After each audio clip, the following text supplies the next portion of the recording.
on the breaks. It's a long afternoon. We're now to the closing arguments, and you remember what I told you 3 hours ago about arguments.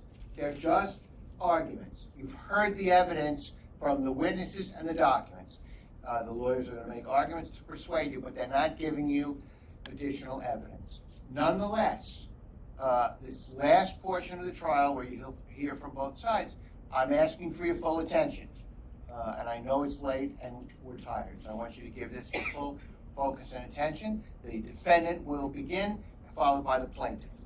Defendants, if you're ready. Thank you, Your Honor.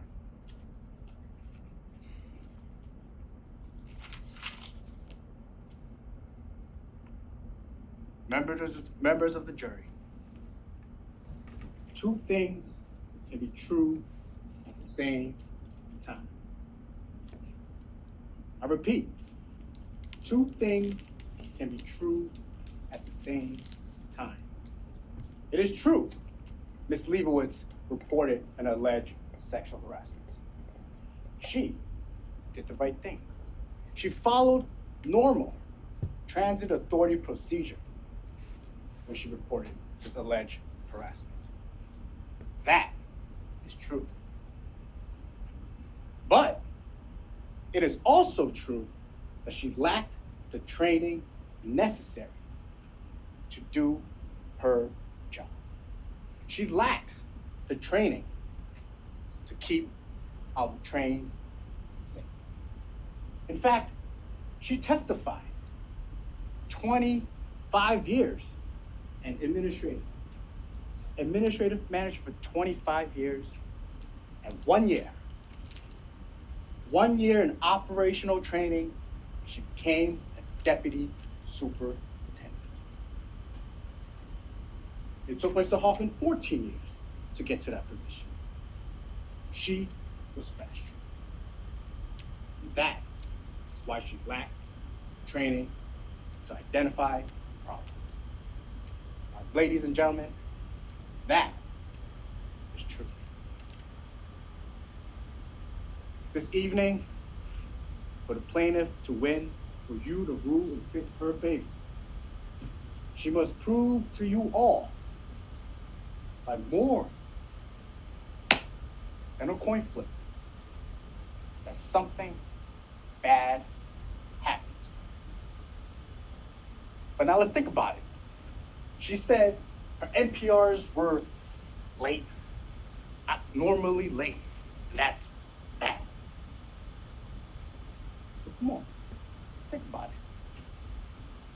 She got her NPR this year in January. And the last 2 years, 2018 and 2019, she got her NPR at the end of November. And the following year, first week of January. This is not bad. This is simply normal procedure. And then she says her transfer was bad. But now let's think about it. Her transfer led to her getting mentorship.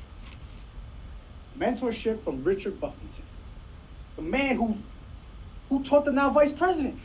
That's the man you want to learn from. That's the person you want to learn from. She got the mentor. The mentor.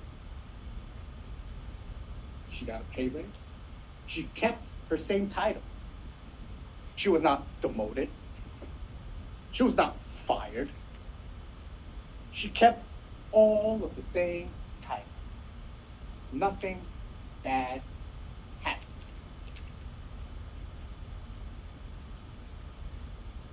But I know there's probably a few of you that sits right there and say, oh, getting a raise, getting mentorship from this old white dude is bad. But that don't mean you root for the plaintiff tonight. That only means they make it to the next step. The plaintiff then have to show to you all and more than a coin flip that it was because of her report that these alleged bad things happened. important, so I'm gonna repeat it again, all right? It must be because of a report that alleged bad things happened. But once again, let me urge you all to think about it. She said it was because of a report that she No. She was transferred because she lacked the training to do her job. She even testified on the stand today. She wouldn't be able to fix the train on her own. Under her management, brake shoe issues happened, AC issues happened. Work was getting left behind. She was not ready for her job. That is why she was transferred. Not because of her report. And then she says it was because of a report that her NPR was late. I'll tell y'all, think about it, but come on. This one's pretty obvious. It's normal procedure, just like I explained earlier.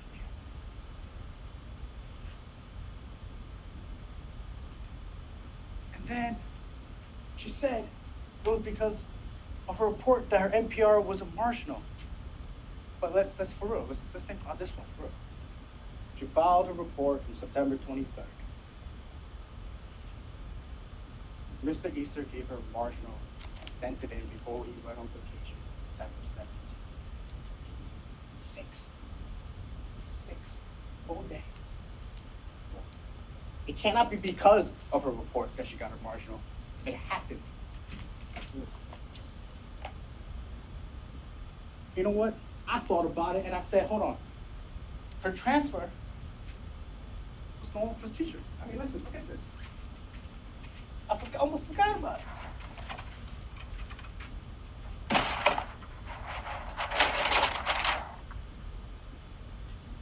Six times she was transferred before the one she said, this is bad. Come on now, that's cap.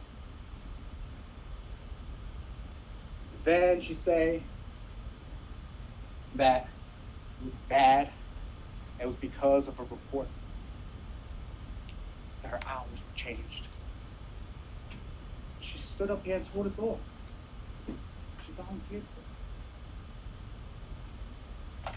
And then she say, when she was notified of her transfer in a meeting in Mr. Hoffman's office, that there was a wall of men there. That is true. But it is also true that these upper management people have jobs to do. They were there with their boss, Mr. Hoffman. Their job is to keep us all safe from something. Ms. Leibovitz's transfer was only one thing on their schedule. So these men were there. Both things is true. She was being transferred, and these men were there to do their job. It's not because.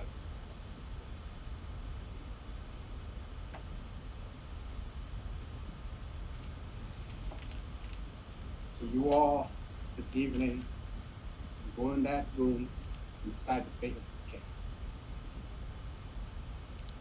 It's all up to y'all. But when you go in there, I just want y'all to think about it. Nothing bad happened to her. And to answer the question, why her? Because she lacked the training to keep us safe. Why now? Because our safety can't. With defense investigation on it. Thank you. For the plaintiff?